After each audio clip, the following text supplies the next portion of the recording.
오늘 본문의 말씀은 이제 바울로 불리게 되는 사울과 바나바의 첫 번째 전도 여행 중에 일어난 에피소드라고 할 수 있습니다.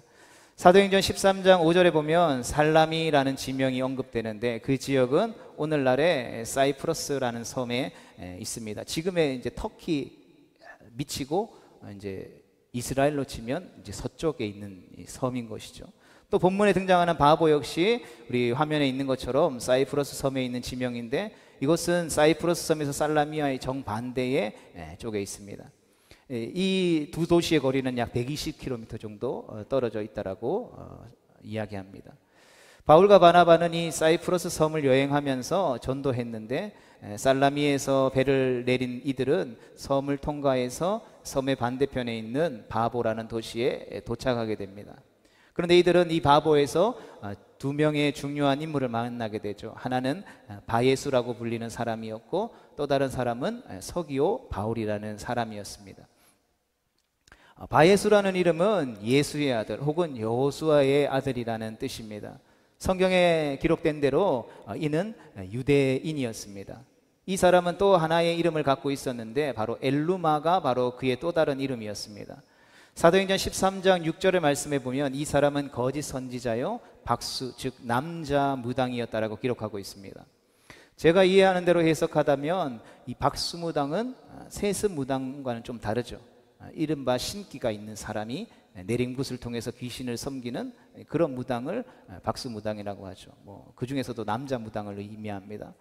따라서 박수무당이라고 하는 것은 그냥 세습무당이라고 하죠. 우리가 잘 알고 있는 것처럼 구슬하면 옆에서 북을 친다든지 꽹과를 친다든지 어떤 것들을 준비하는 그런 세습무당보다는 소위 말해서 조금 더 영험하다고 봐야 합니다. 어쩌면 그는 귀신의 힘을 빌려서 기적과 이적과 같은 현상을 일으키기도 했을 것이다라는 뜻이죠. 따라서 그의 사회적인 영향력은 적지 않았을 것입니다. 그 지역의 총독이었던 그 지역을 섬기고 있었던 서기오 바울에게도 큰 영향력을 행사하고 있었던 것이 바로 그 예가 될 것입니다. 그러나 귀신을 힘입어서 구슬하는 게 직업이라면 엘루마 혹은 바예수가 할 수 있는 일은 하나뿐일 것입니다. 그것은 바로 우리가 아는 대로 귀신은 거짓의 영이라는 것이죠.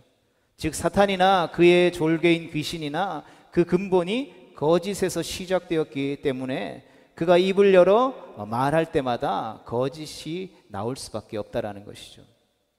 따라서 엘루마 혹은 바예수라고 불리는 그 사람이 귀신에 들려서 점을 보기도 하고 구슬하기도 하면서 신기한 현상을 그 지역 가운데 나타나기도 했지만 그가 사람들에게 들려준 모든 이야기는 무엇이라는 것입니까? 바로 거짓말이었다라는 것이죠. 여러분, 귀신이 어떻게 장래의 일을 알겠습니까? 그럼에도 불구하고 많은 사람들이 연초가 되면 막 이 점을 보러 가죠. 그러나 분명한 것은 결코 그들은 장래의 일을 알 수 없다라는 것이죠. 과거에 관한 일은 귀신도 영물이기 때문에 본 일이 있기 때문에 나름대로 그럴듯하게 들러댈 수 있을 것이죠. 여러분, 하지만 장래의 일, 미래의 일은 다른 것이죠. 여러분, 시간과 역사의 주관자는 하나님이시기 때문에 장래에 관한 일은 성경이 뭐라고 우리에게 증언하고 있습니까? 오직 하나님만이 말씀하실 수 있는 것이죠. 따라서 귀신이 알려주는 미래는 거짓이며 믿을 수 없는 것입니다. 어쨌든 엘루마는 귀신이 주는 능력 때문인지 구브로라는 섬에서 아주 탁월한 지위를 누릴 수 있었습니다. 그런데 오늘 본문에 보면 그의 좋은 시절도 끝이 났습니다. 바울과 바나바가 바보에 도착했다라는 소식을 들은 엘루마는 두려워했습니다. 성경이 말한 대로 엘루마의 정체가 모든 계계와 악행이 가득한 자요 마귀의 자식이요 모든 의의 원수로 드러나게 될 순간이 다가온 것이죠. 여러분, 어떻게 해서 바울과 바나바가 그의 정체를 알아볼 수 있었을까요? 바울과 바나바가 바로 성령에 충만한 사람이었기 때문인 것입니다. 여러분, 성령은 진리이시며 따라서 순결하고 정결합니다. 그러하기에 어둠에 속한 영은 이 성령을 두려워할 수밖에 없는 것이죠. 비록 성령께서 거짓의 영에 대해서 어떠한 행동도 하려고 하지 않을지라도 여러분, 깨끗한 자가 깨끗한 영이 자기 옆에 설 때에 자신이 얼마나 더러운지를 알 수 있기 때문인 것이죠. 여러분, 엘루마는 바보의 총독인 서기오 바울이 이 기독교에 관해서, 복음에 관해서 관심을 갖고 있다는 사실이 두려웠습니다. 그래서 그는 온갖 방법을 동원해서 그가 예수님을 믿지 못하도록 방해하게 되죠. 자신의 영향력이 사라질 것을 두려워했다라는 것입니다. 여러분, 그도 그럴 것이, 여러분, 무당으로서 점을 쳐서 돈을 벌었을 테니 어쩌면 엘루마는 예수님을 믿는 이들 때문에 자신이 먹고 사는 밥줄이 사라질 것을 염려했는지도 모릅니다. 그러나 엘루마의 방해 공작에도 불구하고 바나바와 바울의 관심을 가진 총독 서기오 바울은 드디어 바나바와 바울을 만나게 되죠. 이 자리에 엘루마도 참석하게 됩니다. 그런데 바울이 함께 참석한 엘루마를 보더니 이렇게 말하게 되죠. 본문 10절의 말씀 같이 읽어보겠습니다. 시작. 마귀의 자식이요 모든 의의 원수여 주의 바른 길을 굽게 하기를 그치지 아니하겠느냐. 아멘.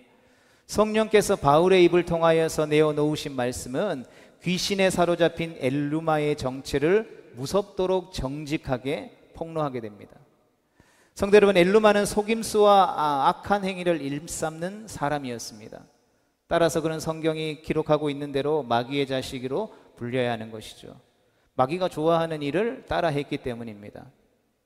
이런 바울의 논리에 따르면 마귀는 거짓에 속한 자요 말과 행동이 모두 거짓인 자입니다.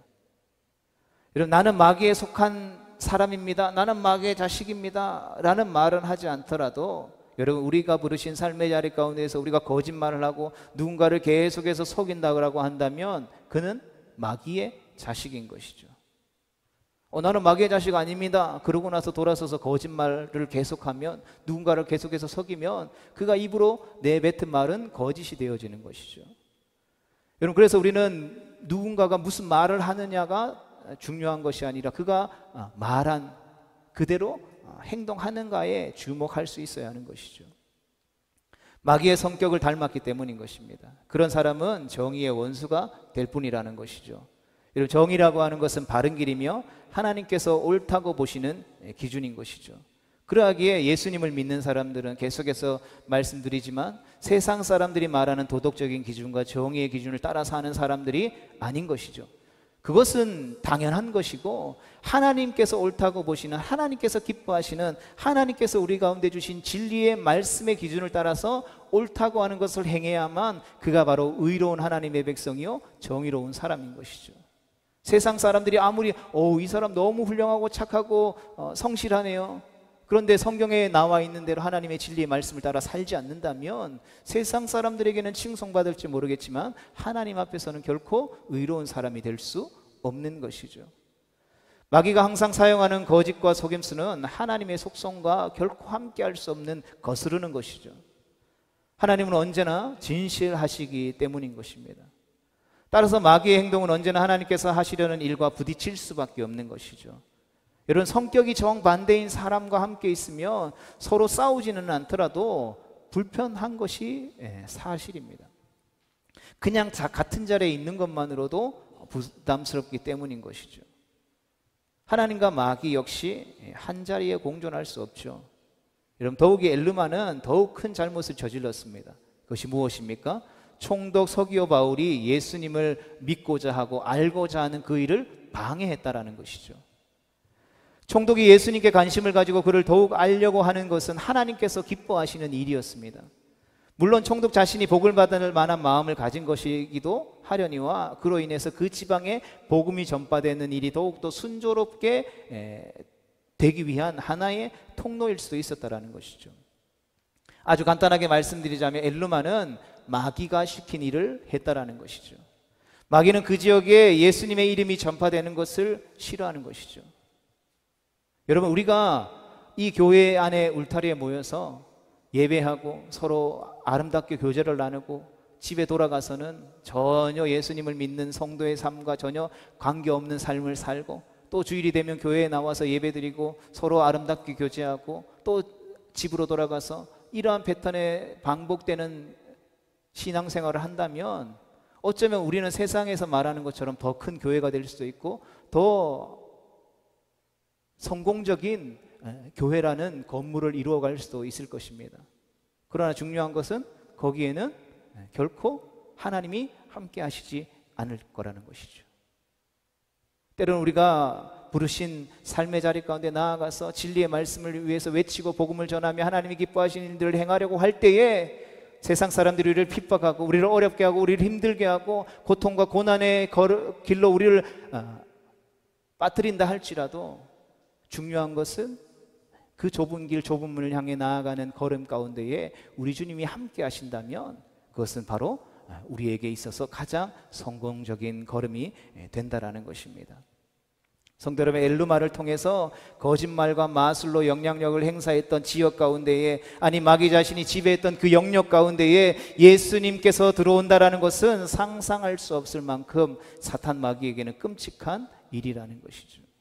엘루마는 물론 자신의 영향력이 줄어들고 사업이 방해가 되고 따라서 돈벌이의 위협이 될까 봐 염려해서 그랬을 것입니다. 하지만 그것은 하나님을 방해하는 행위임이 틀림없었다라는 것이죠. 그러하게 엘루마는 결과적으로 마귀의 자식이었다라는 것입니다. 바울의 지적은 우리에게 아주 심각한 관점을 전달해 주게 되죠. 바울은 엘루마를 통해서 하나님의 사역에 방해하는 마귀를 발견했다라는 것입니다. 마귀는 세상을 지배하는 것을 원하며 거짓에 속한 영이라고 성경이 우리 가운데에 증언하고 있죠. 따라서 마귀가 지배하는 영역은 거짓이 지배하는 세상이 될 수밖에 없다라는 것입니다. 마귀는 성령의 일을 싫어하죠. 성령은 빛이며 진리이므로 거짓이 없는 것입니다.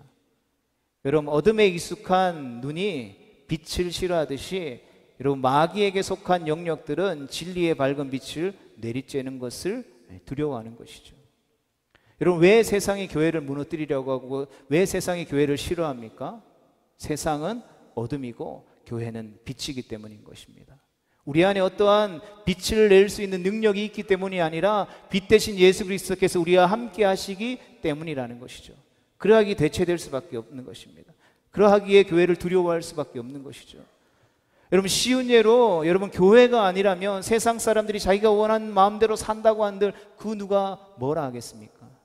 유일하게 그러한 행동들이 죄라는 것을, 그러한 행동들을 하면 안 된다라는 것을 외치는 것이 교회라는 것이죠.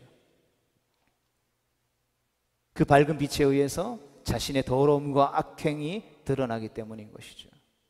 결국 우리는 오늘 본문의 말씀을 살펴보면서 엘루마의 반대와 징벌 그리고 총독 서기오 바울의 회심이라는 외적인 사건에 머물러서는 안 되는 것이죠. 이는 어둠과 빛의 전쟁, 거짓과 진리의 전쟁, 마귀와 하나님의 전쟁을 동시에 우리가 볼 수 있어야 한다는 것이죠. 그러하기에 우리가 복음을 전한다는 것은 단순히 그냥 가지고 있는 전도용품을 주고 끝나는 것이 아니라 전도는 거짓의 영과의 전쟁이라는 것이죠. 복음을 전한다는 것은 그 복음이 전파되는 곳에 진리가 통용되게 하려는 전투인 것이죠. 그곳의 주인이 바뀌는 일이라는 것입니다. 그래서 전도 혹은 선교는 사람과 사람이 복음이라고 일컬어지는 진리 대신 예수 그리스도를 전달하는 행위를 통해서 행해지는 것이죠. 그러나 전도 행위의 밑바탕에는 하나님의 진리와 빛이 마귀와 어둠, 거짓의 영향력을 몰아내려고 하는 처절한 영적인 전투가 갈려있다는 것을 우리는 기억해야 합니다. 그렇기 때문에 우리는 전도 행위가 아직도 예수님을 모르는 사람들에게 대해서만 행해지는 것이 아님을 알게 되는 것이죠. 우리의 선교지라고 일컫는 곳이 저 멀리 외국 땅끝만이 아니라는 것입니다. 거짓과 속임수가 있는 것이라고 한다면 거기가 어디든지 간에 우리가 행해야 할 영적인 전투의 현장이요 선교의 현장이 될 수 있는 것이죠. 우리의 가정이 될 수도 있고 내 생업의 현장이 될 수 있고 내가 다니는 직장이 될 수 있고 우리가 속한 이 지역 사회가 될 수도 있다는 것이죠. 여러분, 오늘날 우리가 살아가는 이 땅의 사회들을 보십시오. 우리 눈에 여러분 거짓으로 학력을 둘러대고 거짓으로 국민을 속이고 거짓으로 이웃을 속이며 살아가는 우리 사회가 보이십니까? 정직하게 성실하게 살아가는 사람들이 오히려 어리석다라고 미련하다라고 비웃는 이 어이없는 현실이 보이십니까? 여러분, 옛날에 제가 어릴 때만 해도 착하고 정직하게만 살아, 그러면 성공할 수 있어, 훌륭한 사람이 될 수 있어 라고 말하죠. 그런데 오늘날 우리 다음 세대들에게 이 세대를 바라보면서 야, 착하고 정직하게 성실하게만 살아, 그러면 성공할 수 있어 라고 당당하게 우리가 말할 수 있을까요? 세상적으로 보면 그렇게 살아가는 건 바보 천치들이 하는 행동이라는 것이죠. 돈 조금 못 벌더라도 땀 흘려서 수고하며 애쓰며 살아야 돼 라고 우리 다음 세대 자녀들에게 이야기해 줄 수 있을까요? 세상 사람들은 어떻게 해서든지 간에 수단과 방법을 가리지 않고 성공하라고 말하죠. 어쩌면 교회 안에서도 성공해서 하나님 영광 돌리면 어때? 고3이니? 공부해. 일단 좋은 대학 가야지. 야, 좋은 대학 안 가면 하나님 영광 가리는 거야. 저 지방에 아무도 모르는 대학 가는데 너를 통해서 복음이 증거될 수 있을 것 같아? 이런 말도 안 되는 세상의 논리가 오늘날 교회 안에 들어왔잖아요. 교회 안에서도 야, 이제 뭐 수능 보고 조금 있으면 결과 나오는데 성적 잘 받았니? 학교 어디 갔니? 어디 붙었니? 서울에 어디 좋은, 우리가 누구나도 다 알만한 대학 갔다 그러면 하나님 너를 통해서 영광 받으실 거야. 근데 지방에 무슨 뭐 전문대 이렇게 해서 가려고 해요. 그러면 첫 우리의 반응이 무엇입니까? 그 의미를 알 수 없는 탄식과 고백이 터져 나오는 거죠. 그 아이를 마음껏 축복해 줄 수 있을까요? 뭔가 우리 안에 그것이 애매하다면 뭔가 우리가 생각하고 살아가고 있는 이 사회를 바라보는 그 생각 자체, 사고방식 자체가 뭔가 오염됐다라는 것을 의미하는 것이죠. 오늘 우리가 속한 이 한국이라는 사회는 여러분 누가 지배하는 영역입니까? 하나님이 지배하는 영역입니까? 술집이나 만큼 많은 십자가와 종탑이 질비한 이 한국 땅 가운데에서 하나님의 공의와 정의가 지배하는 곳입니까? 뭐 70년대, 80년대만 해도 어떤 마을이 이렇게 생기면 여러분 막 범죄들이 일어나잖아요. 뭐 그곳에서 사람 사는 곳이니까.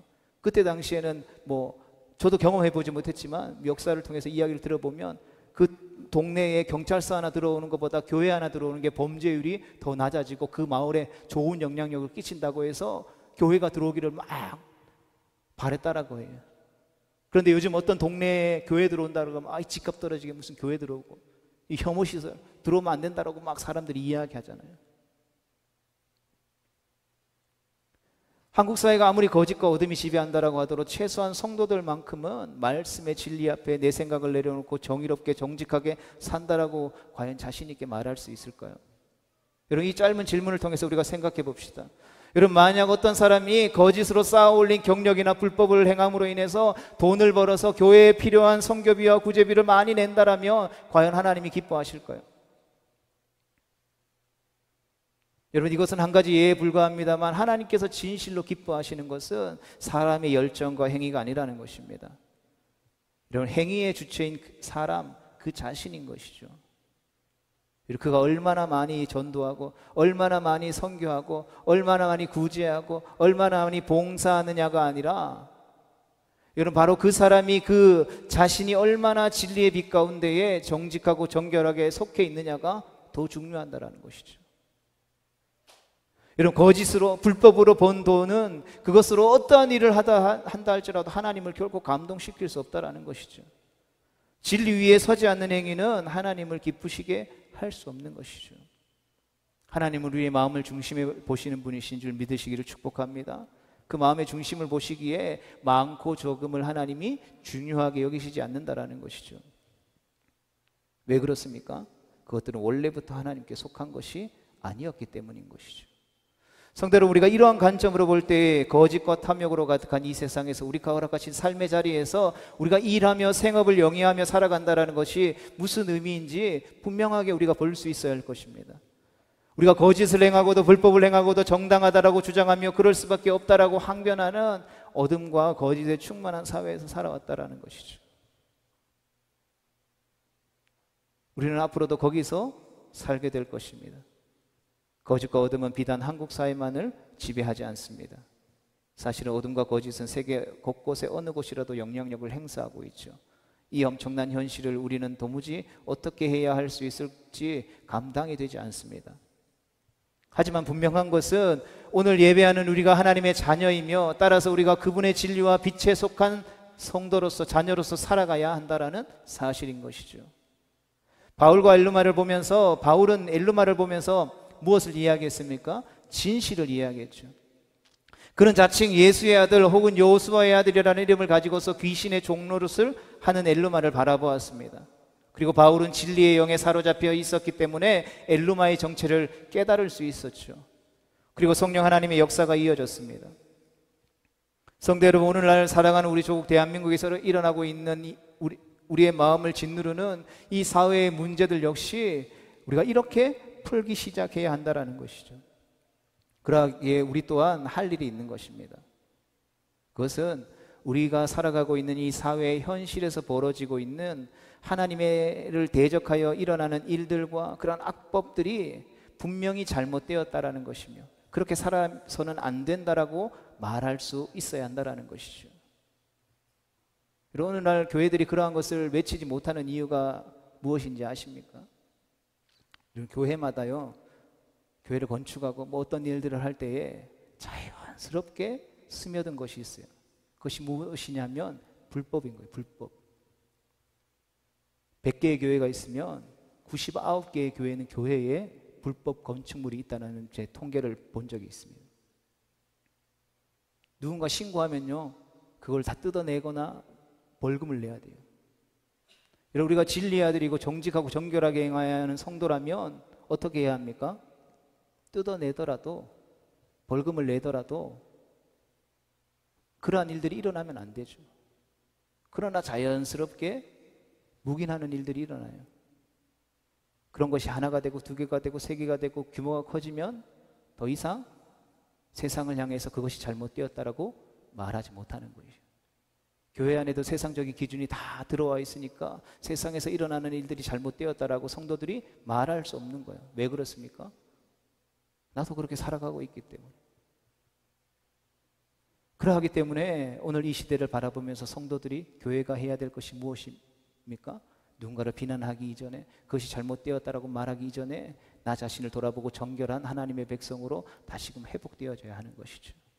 그러나 그것이 두려운 것이라고, 그렇게 하면 다시 회복될 수 없다라고, 그렇게 하면 망한다라고 끊임없이 사단이 우리 마음속에 속삭이는 거예요. 그래서 적당히 신앙생활하고 적당히 복음 전하고, 그래서 교회들이 하는 것이 그것이 죄고 그것이 악한 일이라고 말하는 것이 아니라, 하나님이 기뻐하시지 않는 일이라고 말하는 것이 아니라, 여러분 착하게 사세요, 행복하게 사세요, 즐겁게 사세요. 여러분, 이런 인본주의적인 사상들로 교회의 메시지들이, 교회가 행하는 일들이 다 바뀌어버린 거예요. 선교를 가도 그냥 봉사활동, 먹을 것 주고 입을 것 주고 성경 던져주고 돌아오면 끝. 정말 복음을 위한 사역들은 사라져버려요. 어둠을 물리치는 진리의 영의 역사들은 사라져버립니다. 성도 여러분, 우리는 거짓으로 가득한 세상으로 나아가기 위해 지금 예배하고 살아가고 있는 줄로 믿습니다. 그리고 그러한 우리의 삶의 걸음들을 통해서 하나님께서 영광 돌려야 한다라고 기도하고 머리로 알고 있습니다. 그런데 우리가 하나님께 돌리겠다라고 다짐하는 그 영광은 무엇입니까? 거짓이 아닌 진실, 속임수가 아닌 정결함으로 살아가는 것 아니겠습니까? 그래서 우리의 삶을 통해서 이 세상이 추구하며 살아가는 삶의 원칙이 진리가 아니라는 것을 보여주는 것이 아니겠습니까? 아닌 것을 아니라고 말하며 맞는 것을 맞다라고 말하며 살아가는 것 아니겠습니까? 이렇게 살아감으로써 우리는 어둠을 빛 가운데 드러나게 하며 거짓을 진리 앞에 불의하다라고 판결받게 해야 하는 것입니다. 저는 이것이야말로 이 시대 가운데 지금 우리가 취해야 할 가장 적극적인 복음 전도의 행위라고 생각합니다. 왜냐하면 전도라고 하는 것은 결국 진리 가운데에 살아내야 할 우리가 자기의 삶에서 치러내는 영적인 전투이기 때문인 것이죠. 이렇게 살아가면요, 세상이 반드시 질문하게 되어 있습니다. 당신은 무엇이기에, 당신은 누구이기에 그렇게 살아갑니까? 라고. 거짓이 통하는 사회, 불법이 성행하는 사회, 가짜가 진짜 행세하는 세상을 하나님의 말씀 하나 붙잡고 진정한 성도의 실력으로 세상을 바로잡을 수 있는 일이야말로 오늘 이 시대 가운데 성도로 부름받은 우리에게 주어진 가장 적극적인 전도와 선교의 사명이며 반드시 승리해야만 하는 영적인 전쟁인 것입니다. 그러니 성도 여러분, 이 마지막 시대에 우리가 깨어 정신을 똑바로 차릴 수 있기를 축복합니다. 진리의 빛에 더욱 가까이 하여서 우리가 살아냄으로 말미암아 구원해야 할 이 세상이 어떤 모습인지를 분명하게 볼 수 있어야 하는 것입니다. 그러하게 성도 여러분, 이제 우리는 본문의 말씀을 마무리하는 이 시점에서 저는 무엇보다도 하나님께서 진리요 거짓이 없으신 진실하신 존재라는 성경의 가르침에서부터 이 말씀을 정리하고 싶습니다. 우리가 성경을 통해서 믿는 하나님은 바로 그런 분이십니다. 바로 그분을 우리는 아버지라고 부르는 것이죠. 이 사실을 우리에게 아무런 의미도 가르침도 주지 못한다면 그것은 무엇인가 크게 잘못된 것입니다. 그러나 우리가 하나님의 자녀라고 고백한다면 그 확신과 믿음이 오늘 예배하는 우리 가운데 분명하다라고 한다면 이 거짓과 불법으로 가득한 세상을 살아가는 우리에게는 실로 엄청난 과제가 주어지게 되는 것이죠. 그리고 그 과제를 안고 살아가는 우리는 예수님의 이 말씀을 기억해야 하는 것이죠. 마태복음 10장 16절의 말씀 같이 보겠습니다. 시작. 보라, 내가 너희를 보냄이 양을 이리 가운데로 보낸과 같도다. 그러므로 너희는 뱀같이 지혜롭고 비둘기같이 순결하라. 아멘. 예수님께서 제자들을 세상에 보내시는 심정을 표현하시면서 양을 이리 가운데로 보내는 일로 비유하셨습니다. 여러분, 그 이미지가 그려지십니까? 이 세상은 주님께서 적절하게 비유하신 것처럼 이리들로 들끓는 세상입니다. 그들의 사나움과 난폭함에 비한다면 주님께서 풀어내보내시려고 하는 제자들은 아무것도 할 수 없는 순한 양과 같다라는 것이죠. 그러면 양과 같은 제자들이 이리에게 잡아먹기를 바라시면서 세상 가운데 보내실까요? 그게 아니라면 그렇게 애달프고 안쓰러울 만한 일을 왜 우리 예수님은 강행하시려는 것일까요? 그렇게 애타는 일을 꼭 하셔야만 했을까요? 성경은 그래야 했다라고 말씀하고 있는 것이죠. 저 또한 그래야 했다라고 믿습니다. 하지만 우리는 이 상황을 잘 이해해야 하죠. 우리는 이 세상의 난폭함과 사나움에만 주목합니다. 그래서 주님께서 제자로서의 우리가 세상 속에서 사는 일을 마치 순교하는 일처럼 생각합니다. 여러분, 그러나 보십시오.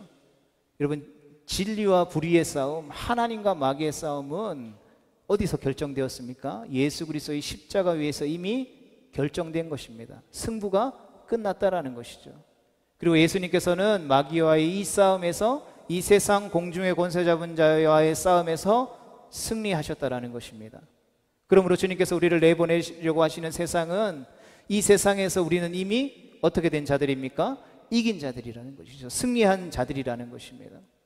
우리는 새삼스럽게 새로운 마귀와의 전쟁을 시작하는 것이 아니라는 것이죠. 주님께서 이기신 전쟁에서 전리품을 챙기기 위해서 세상으로 나아가는 것입니다.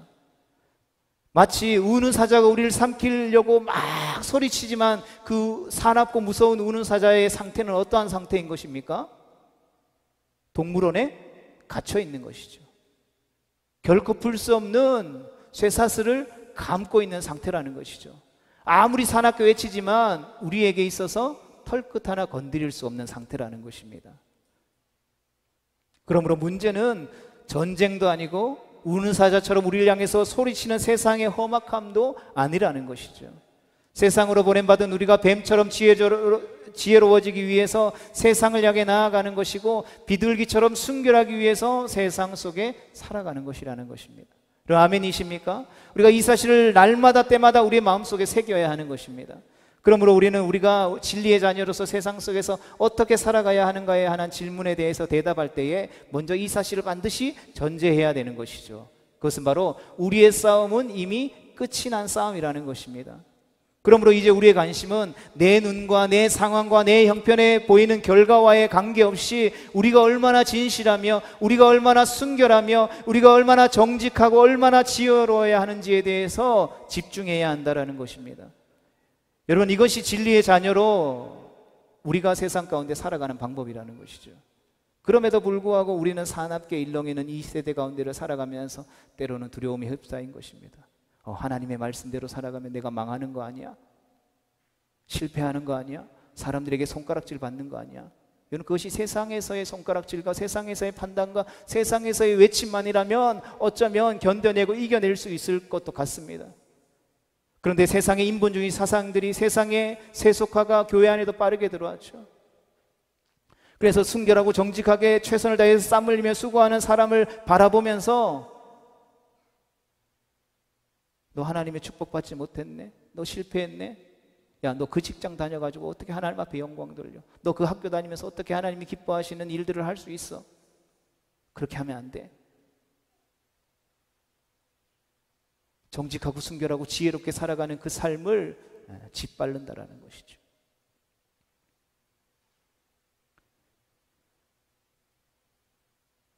그러나 그 모든 것을 우리가 떨쳐버리고 기억해야 할 것이 있습니다. 그렇게 하는 이유는 우리가 아직도 육신에 갇혀 살기 때문이라는 것이죠. 어쩔 수 없이 살아가면서 마주하고 겪어야 할 우리의 실제적인 현실로 생각하고 받아들이기 때문이라는 것입니다. 그러나 그것보다 더욱더 중요한 것은 무엇입니까? 이때 우리가 기억해야 한다는 것이죠. 주께서 우리에게 주신 평안은 아무 일도 없는 평안이 아니라 능히 그 사나운 풍랑을 견디게 하는 평안이라는 사실인 것입니다. 이런 샬롬이라고 말하는 뜻이 바로 이 뜻인 것이죠. 전쟁터 한가운데 있지만 그 전쟁의 포화 속에서 그 어떤 세상의 포화도 나를 손끝 하나 털끝 하나 건드릴 수 없다라고 하는 그 평안, 그것을 누리는 것이 진정한 샬롬인 것입니다. 그러므로 사랑하는 성도 여러분, 우리가 다시 한 번 더 믿음으로 일어나서 믿음의 담대한 용기를 가질 수 있기를 축복합니다. 우리를 부르신 삶의 모든 자리 가운데서 우리가 오직 진리를 말하며 진실을 말하며 오직 진리 편에 서서 비둘기같이 순결한 삶을 살아가기 위해 피 흘리기까지 함께 싸울 수 있기를 축복합니다. 주님께서 이미 승리하셨습니다. 그분이 우리 앞에 서서 가시기 때문입니다. 그리고 그분께 우리가 시선을 고정하며 그분이 걸어가신 그 뒤를 따라갈 때에 마침내 우리도 그분과 함께 승리하게 될 것입니다. 이 믿음의 확신 가지고 다시금 부르신 삶의 자리 가운데로 나아가서 승리하는 거룩하고 복된 하나님의 백성 되어질 수 있게 되기를 주님의 이름으로 축복합니다.